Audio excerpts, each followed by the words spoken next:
Bismillahirrahmanirrahim. Assalamualaikum warahmatullahi wabarakatuh.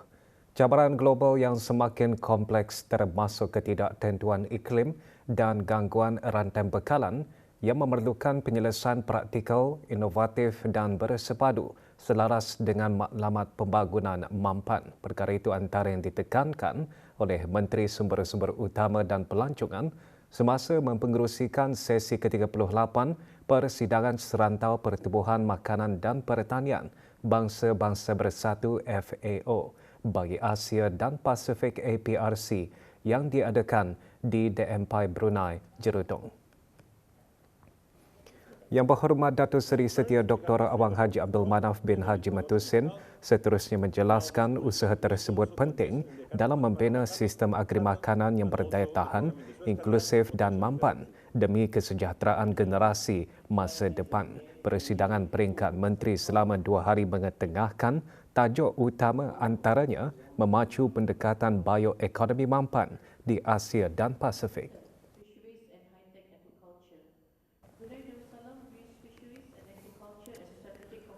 Sesi peringkat menteri dalam persidangan APRC membincangkan strategi dalam mempercepatkan transformasi sistem agromakanan melalui inovasi dan kerjasama teknikal serta dasar yang inklusif.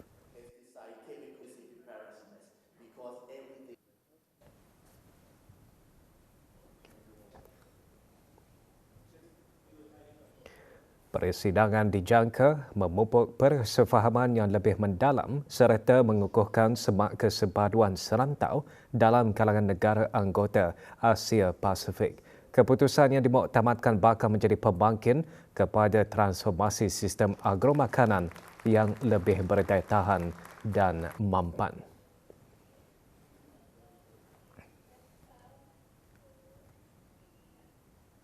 Para delegasi yang menghadiri persidangan FAO bagi Asia dan Pasifik mengadakan lawatan ke Nana Agrofarm di kawasan kemajuan pertanian Kampung Tungku dan Baramundi Group Brunei Sdn Bhd terletak di Selasa. Semasa lawatan ke tapak Nana Agro, para delegasi mendengar taklimat berkaitan dengan kaedah penanaman sayur-sayuran menggunakan sistem penanaman rumah hijau yang dilindungi. Dengan adanya ladang ini dihasrat dapat meningkatkan bekalan sayur-sayuran dalam negeri dan menyokong inisiatif keselamatan makanan di negara ini.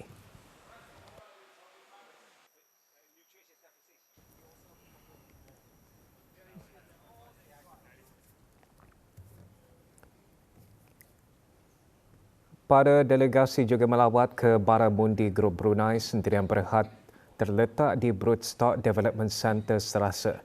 Baramundi menyokong keselamatan makanan di negara ini dan mempromosi pengamalan akuakultur yang mampan serta menyumbang kepada kepelbagaian ekonomi.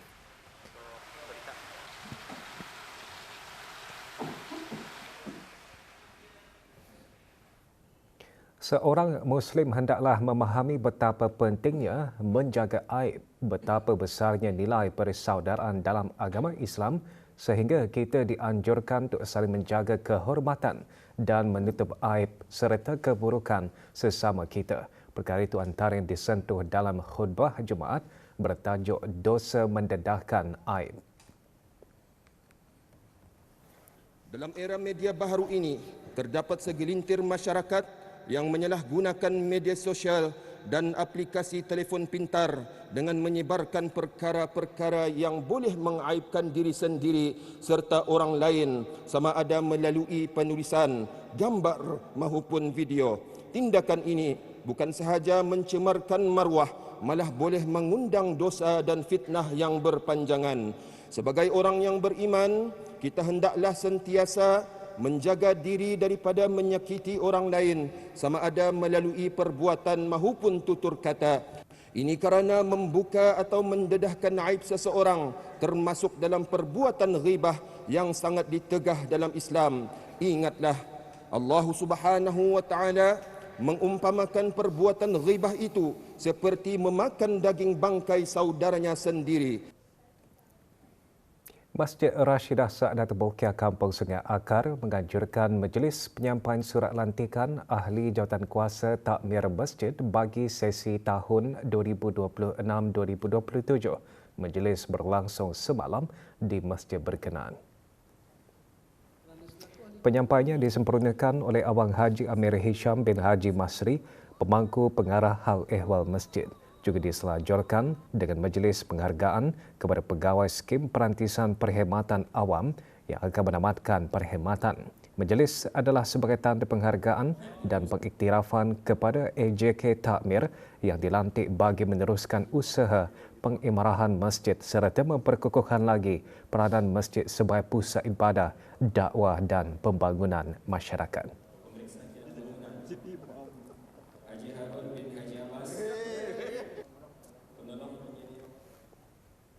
Jabatan Hal Ehwal Masjid Kementerian Hal Ehwal Agama melalui bahagian imarah dengan kerjasama beberapa ahli jawatankuasa takmir masjid menganjurkan program tadabbur surah Al-Fatihah bagi kelas Al-Quran dan Mukadam kali ketiga. Acara utama diadakan di Masjid An-Naim Kampung Pancar Mengkubau turut dilaksanakan secara serentak di beberapa buah masjid terpilih di kesemua daerah. Program berkenaan merupakan sebahagian usaha berterusan Kementerian Hal Ehwal Agama untuk memperkukuh penghayatan ajaran Islam dalam kalangan masyarakat, khususnya generasi muda. Ia juga selaras dengan inisiatif Kementerian Hal Ehwal Agama untuk memperkasa pendidikan Al-Quran, memupuk budaya membaca serta memahami isi kandungan Al-Quran. 6 Qori dan 6 Qari'ah akan memperdengarkan bacaan dalam musabakah membaca Al-Quran bahagian dewasa peringkat akhir kebangsaan tahun 1447 Hijrah 2026 Masihi. Dengan tema tahun ini mengukuhkan pembelajaran Al-Quran dan menghayati ajarannya, musabakah diadakan selama 3 hari berturut-turut, itu pada 27, 28 dan 29 April ini di Dewan Plenary Pusat Persidangan Antarabangsa Berakas. Para peserta yang akan bertanding ialah Awang Ahmad Zulwakar bin Haji Suhaili, Pengiran Muhammad Amirul Aiman bin Pengiran Haji Marjuki, Awangku Adi Nazri bin Pengiran Haji Jofri, Awang Haji Hazwan bin Haji Salim, Awang Muhammad Ayub bin Ali, Awang Ahmad Naufal bin Haji Al-Nur Asman. Dayangku Siti Umi Syazana binti Pengiran Haji Marjuki, Dayang Amal Nazirah binti Haji Asman, Dayang Nur Amal Atikah alias Aida binti Haji Sudirman, Dayangku Amal Hazirah binti Pengiran Haji Jofri, Dayang Nurin binti Muhammad Saleh, Dayang Nur Haniah binti Nordin. Orang ramai adalah dialu-alukan hadir dengan mengenakan kod pakaian iaitu cara Melayu bagi lelaki, manakala baju kurung dan bertudung bagi perempuan. Syarikat Penerbangan Diraja Brunei RB mengadakan majlis solat sunat hajat dan penyampaian sumbangan kepada 11 kaki tangannya dan bekas pekerja yang akan menunaikan ibadah haji pada tahun ini. Majlis berlangsung di Surau Kampus RB, pengisian majlis solat sunat hajat berjemaah, bacaan doa selamat bagi memohon keberkatan dan perlindungan bagi para bakal jemaah haji dan penyampaian sumbangan. Inisiatif tersebut mencerminkan komitmen berterusan RB terhadap kebajikan pekerja di luar tempat kerja, merangkumi kesejahteraan profesional dan spiritual. Sebagai persiapan akhir sebelum bertolak ke Tanah Suci bagi menunaikan ibadah haji tahun ini, Darussalam Services Sendirian Berhad menganjurkan klinik manasik haji khusus bagi bakal jemaah haji yang mengikuti pakej haji agensi berkenaan. Acara berlangsung di Airport Mall, Berakas. Antara pengisian klinik termasuk tata cara pelaksanaan berkaitan ibadah umrah dan haji, sesi ta'aruf bersama pegawai pengiring haji, praktikal tawaf dan sa'i, serta penerangan ketika bakal jemaah haji berada di Arafah dan Mina. Klinik manasik haji diadakan bertujuan membantu bakal jemaah haji membuat persiapan dari segi ilmu, mental dan rohani sebelum berlepas ke Tanah Suci, di samping memahami setiap rukun dan wajib haji dengan lebih teratur serta berkesan.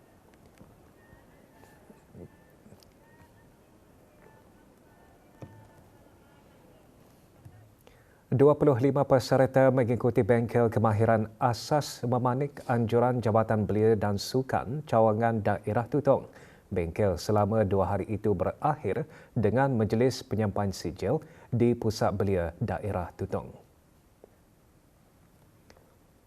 Sepanjang bengkel para peserta didedahkan dengan pengenalan peralatan, bahan memanik serta asas sulaman manik dengan bimbingan tenaga pengajar dari Pusat Pembangunan Belia. Mereka juga berpeluang mengaplikasikan kemahiran yang dipelajari melalui latihan praktikal dan didedahkan kepada nilai keusahawanan sebagai langkah awal menjadikan kemahiran tersebut sebagai sumber pendapatan.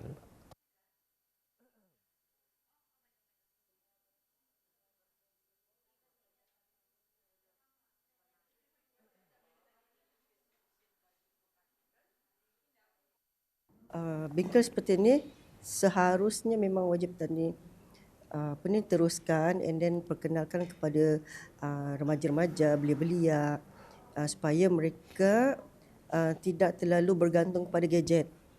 So craft tangan ni pun menjadi salah satu stress relief and then salah satu menambahkan kemahiran hidup. Dari bengkel ini untuk masa ni mungkin sebagai hobi kerana saya belum ada asas memanik, tapi dengan praktis lagi dan di masa akan datang insyaAllah boleh dijadikan sebagai sumber pendapatan. Melalui kolaborasi kerjasama strategik antara Kedai Kampung dan Agrodynamics antarabangsa Sendirian Berhad, Kedai Kampung di daerah Temburong akan berperanan sebagai pusat pengedaran utama.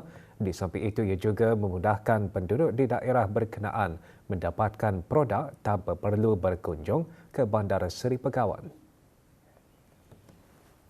Kami melakukan produk ini untuk membantu petani-petani yang ada di Brunei Darussalam ini lah khususnya. Tapi kami bukan sahaja sebenarnya untuk di daerah Temburong saja. Produk kami ini ada di seluruh negara Brunei Darussalam ini. Kolaborasi ini dijangka membuka peluang pasaran baharu di Temburong selain meningkatkan akses komuniti kepada input pertanian berkualiti serta menggalakkan penggunaan produk mesra alam. Pihak Agrodynamics berharap kerjasama ini akan menjadi pembangkit kepada pertumbuhan industri pertanian berskala kecil di Temburong sekaligus memberi manfaat jangka panjang kepada masyarakat setempat.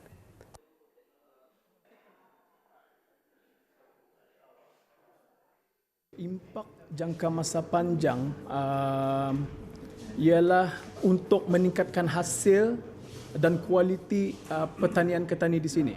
Jadi kalaunya hasil petani-petani meningkat, tani boleh menyokong keselamatan makanan negara kita ni dan juga pertanian kita ni semakin moden dan mampan.